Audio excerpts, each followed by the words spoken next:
What are you willing to give up for the ones you love?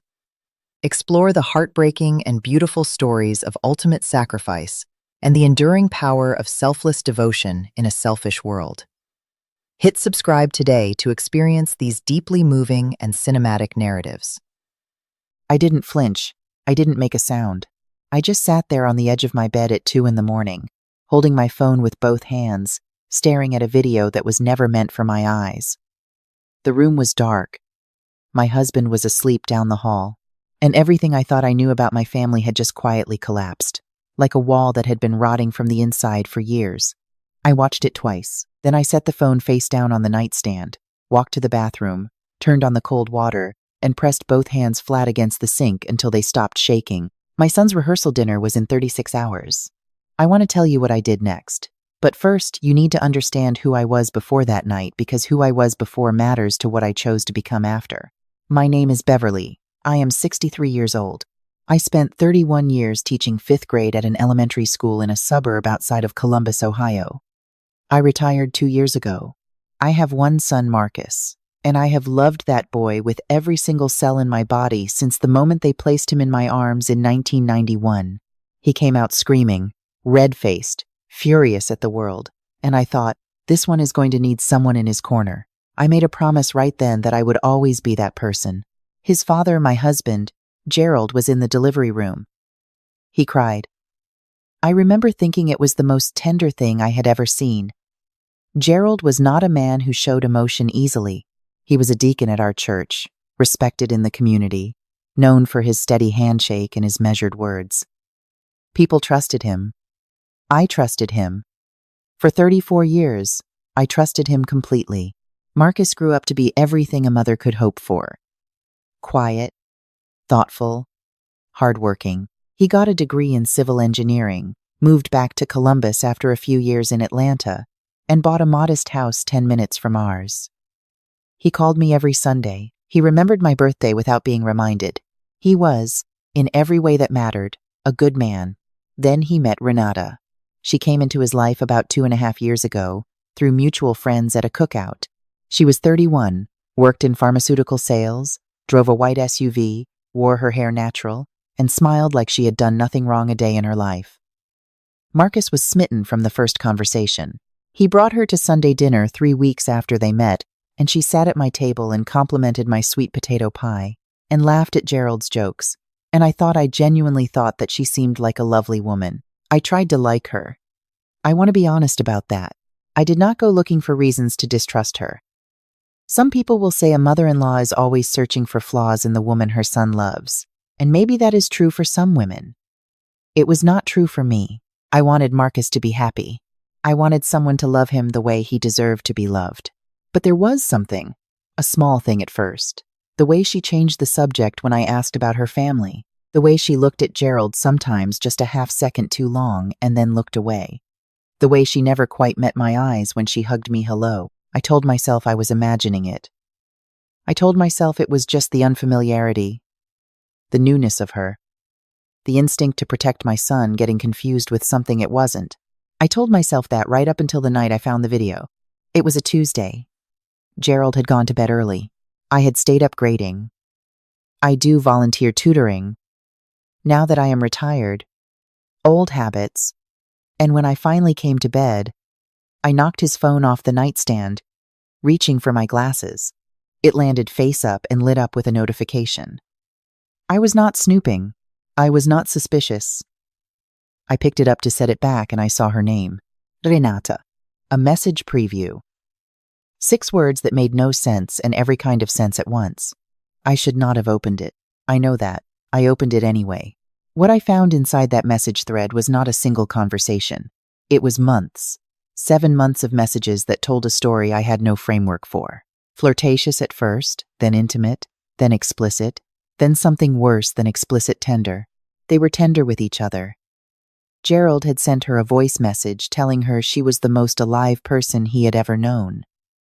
Renata had replied with a video. I watched it once. Then I watched it again. Then I went to the bathroom, and I turned on the cold water, and I held on to that sink like it was the only solid thing left in the world. I did not wake Gerald up. I did not call anyone. I went back to the bedroom. I lay down on my side of the bed, and I stared at the ceiling until the sun came up. The rehearsal dinner was in 36 hours. My son's wedding was in 3 days. I have been asked many times since then why I did not call Marcus immediately, why I did not go to him that night, or the next morning, or before the rehearsal dinner. People have opinions about this. Some of them are not gentle opinions. Let me explain, as clearly as I can, what was happening inside me in those first hours. I was not protecting Gerald. I want to be absolutely clear about that. Whatever I had felt for that man, whatever we had built, whatever 34 years meant, it had not survived that bathroom. That part of my life ended quietly, somewhere between the cold water and the sunrise, and I knew it with a certainty I had never felt about anything. What I was doing was thinking about my son. Marcus had been planning this wedding for 8 months. He had a venue, a caterer, a florist, 67 guests flying in from 4 states, a honeymoon booked to Portugal. He had a speech prepared. I had seen him working on it at my kitchen table, crossing out words and rewriting them, taking it seriously the way he took everything seriously. He had looked up from that legal pad and said, "Mom, I just want to say something that matters." If I called him that night and told him what I found, one of 2 things would happen. He would cancel everything, the venue, the guests, 67 people in 4 states and Portugal on 48 hours' notice, in chaos, in public humiliation. Or he would not believe me. He loved Renata. I had watched him love her. And if the first thing he heard was his mother's voice at midnight before his wedding, panicked and devastated, the message would not land the way it needed to land. I needed him to see it for himself. I needed it to be undeniable. And I had 36 hours. I got up at 6 in the morning and made coffee. I sat at the kitchen table with my laptop, and I thought carefully about what I knew and what I could prove. The messages were on Gerald's phone. I did not have access to that phone anymore. I had set it back exactly where it had been. I had been careful, but I had seen enough. I had seen dates, I had seen photographs, I had seen the voice message Gerald sent her, and I had heard his voice saying things that a man does not say to his future daughter-in-law. What I needed was a way to put what I knew in front of Marcus in a moment when he could not dismiss it, could not be talked out of it, could not have it softened or reframed or explained away by anyone, including his father. I thought about the rehearsal dinner. I thought about the wedding reception, the speeches, the slideshow. There was a slideshow. Marcus's cousin Deja had been working on a photo slideshow for the reception, a tribute to Marcus and Renata. Photos of them together, photos of their families, set to music. She had been collecting photos for months. I had contributed a dozen pictures of Marcus growing up. I called Deja at 7:30 in the morning. I told her I needed to see the slideshow file when she had a moment. I told her I had some additional photos to add. She said she would send it over by noon. Then I called my friend Patricia. Patricia retired from the county clerk's office 4 years ago, and in her retirement has become, improbably, quite skilled with technology. She does things with phones and computers that I cannot begin to understand, and she does them without asking too many questions, which is one of the reasons I have valued her friendship for 22 years. I asked Patricia if she could come over. She said, "Beverly, you sound like you haven't slept." I said, "I haven't. I need your help with something, and I need you to trust me." She was at my door by 8. I told Patricia everything. I showed her the screenshots I had managed to take of the message thread before I put Gerald's phone back. 4 photographs, slightly blurry, time-stamped and unmistakable. I had been more composed than I realized in those quiet minutes before sunrise. Some part of me had already known what I would need. Patricia did not say much while I talked. She is not a woman who fills silence with noise. When I finished, she set her coffee mug down, folded her hands on the table, and said, "What do you need from me?" I told her. She worked for 3 hours on my laptop. She was quiet and efficient, and she did not offer opinions about Gerald or Renata or the wedding or what I should feel. She just worked. When she was done, she turned the laptop to face me and walked me through what she had built. It was not dramatic. It did not need to be. It was clear. A brief, organized sequence of the screenshots I had taken, the dates visible, the names visible, formatted plainly so that anyone looking at it would understand immediately what they were seeing. Patricia had also, with a skill I cannot fully explain, retrieved the voice message Gerald had sent. He had shared it to a connected device months ago and forgotten, and she had it in a separate file, ready. I spent $47 at the pharmacy printing copies. I put them in a plain manila envelope. Then I went to get my hair done, because my son was getting married in 3 days and I was not going to let any of this take that away from me. I sat in the stylist chair and I talked about Marcus, and I talked about the flowers at the venue, and I talked about Portugal. And I did not cry once. Gerald came home that evening and said dinner smelled good, and I put a plate in front of him and said thank you. And we sat across from each other at that table, the same way we had sat across from each other for 3 decades, and I looked at him and felt nothing except a very specific, very quiet kind of clarity. He did not know that I knew. I was not ready for him to know. The rehearsal dinner was at a restaurant in the short north. Round tables, good lighting. Marcus in a blazer he had pressed himself. Renata in a yellow dress with her hair pinned up. She hugged me at the door, and I hugged her back, and I smiled and she smiled, and neither of us knew, or she thought neither of us knew, what the next 24 hours would hold. I sat through dinner. I ate the salmon. I watched Marcus stand up and say a few words about how grateful he was, how much the people in that room meant to him, how he could not wait for tomorrow. I watched Gerald sit at the head of the table with his deacon's bearing and his steady handshake voice and say that he was proud of his son and that Renata was a blessing to the family. I kept my hands flat on the table. I smiled. I went home that night and I laid out my outfit for the next day. A dusty rose dress.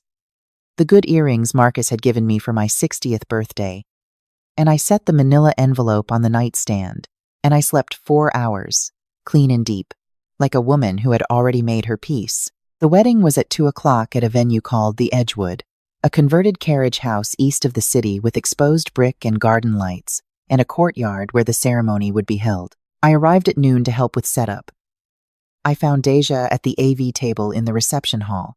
I told her I had one small addition to the slideshow. Could she add a file at the end, just before the final photo of Marcus and Renata? She said of course. She did not ask what it was. She trusted me. I have known Deja since she was 7 years old. I handed her a USB drive. Then I went to find Marcus. I found him in a side room off the main hall, adjusting his tie in a mirror.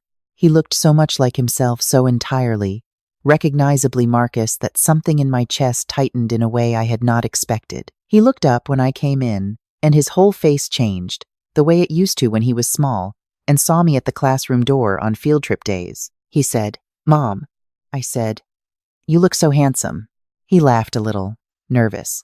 "You think she's going to like it?" I said, "I need to talk to you about something." He turned from the mirror. He saw my face. Marcus has always been able to read my face. He said, "Mom, what's wrong?" I had been thinking about this moment for 36 hours.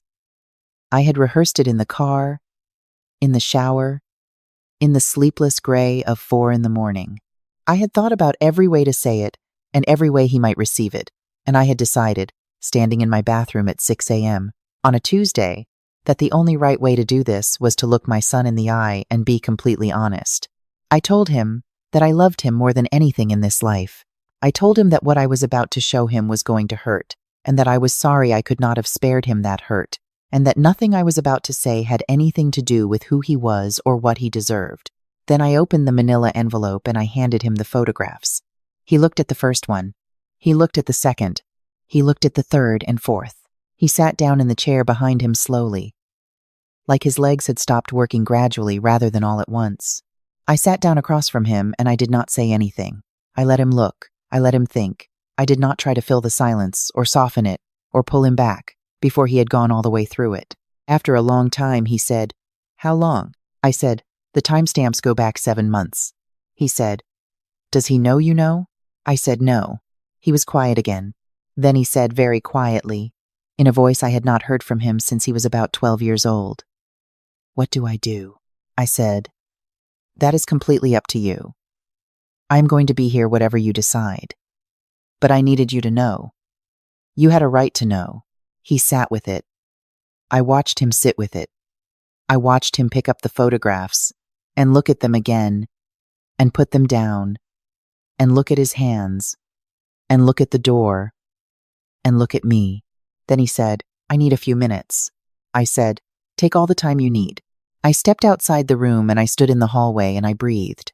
Down the hall, I could hear the sounds of the wedding guests arriving, chairs being arranged, someone testing the microphone in the courtyard. I could hear Renata laughing somewhere. I could hear Gerald's voice. I stood in that hallway for 11 minutes. I counted. Then Marcus opened the door.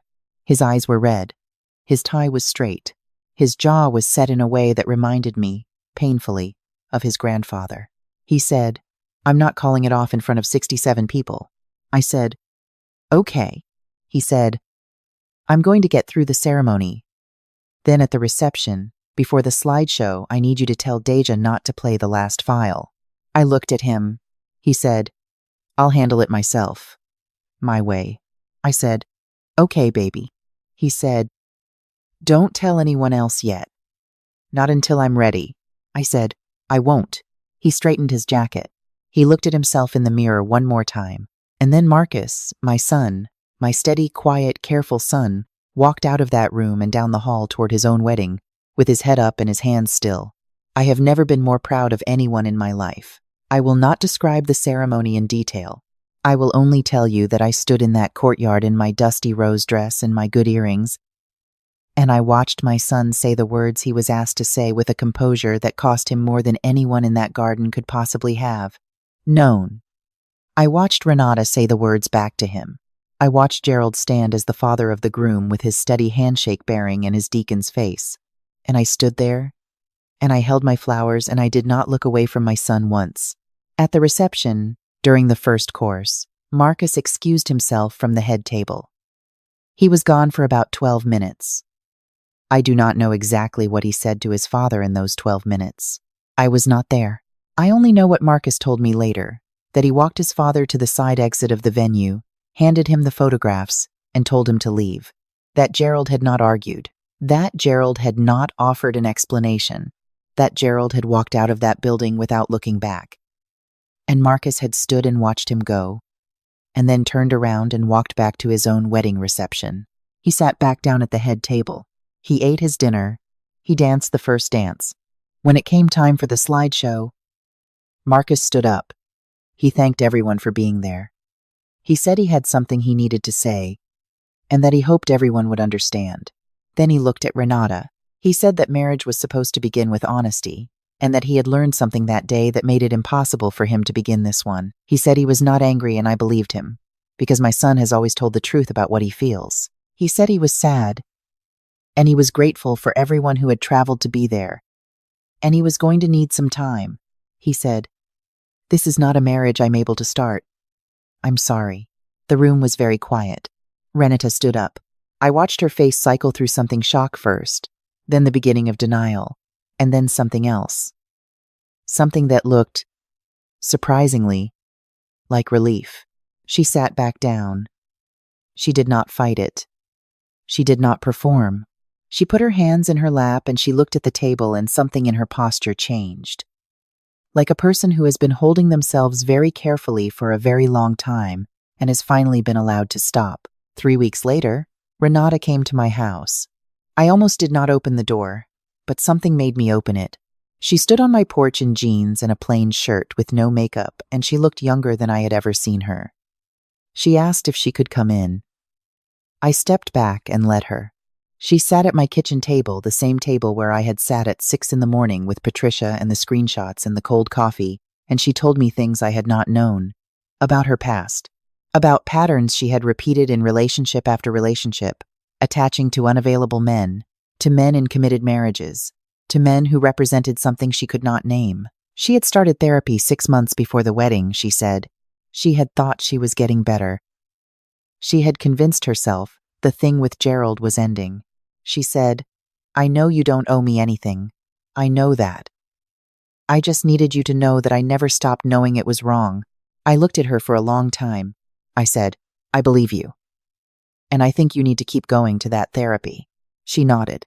I said, Renata, if you had married my son, you would have made him miserable. Not because you're a bad person, because you were not finished yet. And he deserved someone who was. She did not cry. She thanked me. She left. I stood at my kitchen window and I watched her white SUV back out of my driveway and drive away. And I thought about how much wreckage a person can leave behind them without ever meaning to, and how sometimes the most merciful thing that can happen is for everything to fall apart before it goes any further. Gerald and I filed for divorce 4 months ago. It is not finished yet. These things take time and require more patience than I currently have for the man. But I have a good attorney and a very clear head, and I am not afraid of what comes next. Marcus is doing well. Better than I expected, and Marcus has always exceeded my expectations. He went on the Portugal trip alone. He sent me a photograph from Lisbon, him standing on a hillside with the city behind him, smiling in a way that looked genuinely, quietly happy. He texted, "Wish you were here. Also thank you, Mom, for everything." I keep that text. I have read it more times than I will admit. Someone asked me recently, a woman from my church, well-meaning, whether I regretted not speaking up sooner, whether I should have told Marcus the night I found out, before the rehearsal dinner, before any of it. I thought about it honestly. I still think about it. Here is what I know. I did not handle this perfectly. There is no perfect way to handle something like this. I made the best choices I could see from where I was standing, with the information I had, for the person I loved most. I chose to give my son the truth in a way he could hold. I chose to trust that he was strong enough to handle it, and he was. He was more than strong enough. If you are sitting somewhere right now and you are holding something heavy, something you found, something you know, something that does not belong to you but landed in your hands anyway, I want to say this to you. You are not responsible for the betrayal. You did not cause it. You did not deserve to carry it. But what you do with what you know says everything about who you are. I am 63 years old. I have been a teacher and a wife and a mother and a fool and a woman who stood in a bathroom at 2 a.m. and held onto a sink until she found the solid ground again. I have learned that protecting the people you love sometimes means doing something that looks, from the outside, like the hardest possible thing. It was the hardest thing. I would do it again. Don't forget to leave a comment and let me know, was there a moment in this story where you would have made a different choice? I read every single one. And if this story reached you today, please share it with someone who might need to hear it. I'll be here.